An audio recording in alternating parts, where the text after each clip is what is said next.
आदमी ने बस कैजुअली गेंद फेंकी और वो इतनी सटीक थी कि एक छोटे से पक्षी को मार दिया और फिर वापस उसके हाथ में आ गई। इसी अद्भुत पावर की वजह से उसके सीनियर्स का ध्यान उस पर गया और उसे एक मिशन के लिए चुना गया। इसके बाद डॉक्टर ने उसके दिमाग में एक छोटा सा बॉम्ब इम्प्लांट कर दिया। अगर उसने आदेशों का पालन नहीं किया तो उसे ऊपर भेज दिया जाएगा। साथ ही अलग अलग तरह के अजीब लोग उसके साथी बने और सुइसाइड स्क्वाड का हिस्सा बने। लेकिन जैसे ही उन्होंने प्लेन से छलांग लगाई वो वीजल मर गया क्योंकि उसे तैरना नहीं आता था और ऊपर से टीम में एक गद्दार भी था, जिसकी वजह से जैसे ही वो किनारे पहुंचे टीम लगभग खत्म ही हो गई। आदमी ये सब देखकर इतना डर गया कि जोर जोर से चिल्लाते हुए भाग खड़ा हुआ। सीनियर ने कोई दया नहीं दिखाई और सीधे उसके दिमाग में लगे बम को एक्टिवेट कर दिया। अब तक पूरी सुइसाइड स्क्वाड खत्म हो चुकी थी, बस हार्ली को छोड़कर। लेकिन सीनियर को कोई घबराहट नहीं हुई क्योंकि असली सुइसाइड स्क्वाड पहले ही दूसरी तरफ से किनारे पर पहुंच चुकी थी। इसी बीच हेडक्वार्टर से खबर आई कि कल रात का कर्नल अभी भी जिंदा है, तो तब उन्हें कर्नल को बचाने के लिए दौड़ना पड़ा।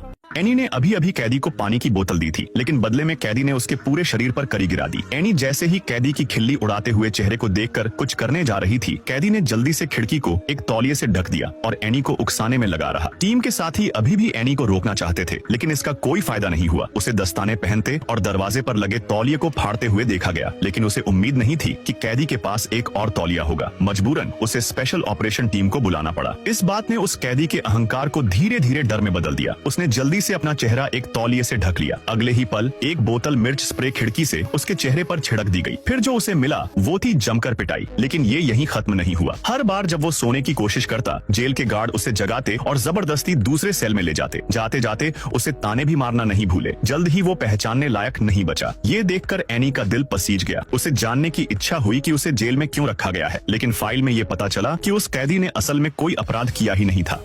आदमी ने मिर्च से लिपटे हुए एक बरीटो का एक टुकड़ा लिया, लेकिन उसके मुंह में कोई स्वाद नहीं आया। यकीन न होने पर उसने उसमें कई चम्मच तीखी चटनी और डाल दी। इतने सारे मिर्च उसके मुंह में थे कि बस हल्की सी झुनझुनी हो रही थी। उसे उसका स्वाद मुश्किल से महसूस हुआ। अपनी बेटियों को चिंता न हो इसलिए उसने रोज की तरह दोपहर का खाना बनाया, लेकिन जब बेटियों ने चखा तो उन्हें उसका स्वाद अजीब लगा। जो दूसरों को बहुत नमकीन लगता है वो उसे ठीक लग रहा था। अपने पिता के चेहरे की खाली सी शक्ल देखकर बेटी को आखिरकार समझ में आ गया कि कुछ गड़बड़ है। आदमी इस फर्क को सहन नहीं कर पाया और तय कर लिया कि अब कभी खाना नहीं बनाएगा। उसने यहाँ तक कि वो डिब्बे वाले खाने खरीद लिए जिन्हें वो कभी पसंद नहीं करता था। उसे डॉक्टर की कही बात याद आई कि ये उम्र बढ़ने की वजह से स्वाद खत्म होने के कारण हो रहा है। ये लगभग नामुमकिन है कि अब उसका स्वाद वापस आए। अब वक्त आ गया था कि वो अपने शेफ के पद से इस्तीफा दे दे। उसने एक आखिरी बार उस रसोई को देखा जहां उसने अपनी जिंदगी का ज्यादातर वक्त बिताया था। दीवार पर पुरस्कार और सर्टिफिकेट लगे हुए थे। ऐसा लग रहा था जैसे बस कल ही उसे ये सम्मान मिले थे। चूहे ने बोतल को हैंडल पर रखा और धीरे से चम्मच को उठाया ताकि वो नीचे की तरफ फिसल सके। जैसे ही बोतल फिसलने ही वाली थी, शेफ अचानक सूप चेक करने आ गया। चूहा झट से चम्मच पर कूदा और समय रहते बोतल को उठा लिया। किस्मत से किसी ने नोटिस नहीं किया क्योंकि तभी किचन में अचानक आग लग गई। सब आग बुझाने में व्यस्त हो गए। तब चूहे ने इस मौके का फायदा उठाकर जादुई दवा को नीचे सूप के बर्तन में गिरा दिया। जब वो वहाँ से निकलने ही वाला था, उसने ये पक्का कर लिया कि दवा और सूप पूरी तरह मिल गए हैं। फिर सूप को टेबल पर ले जाया गया। जादूगरनियां बिना किसी झिझक के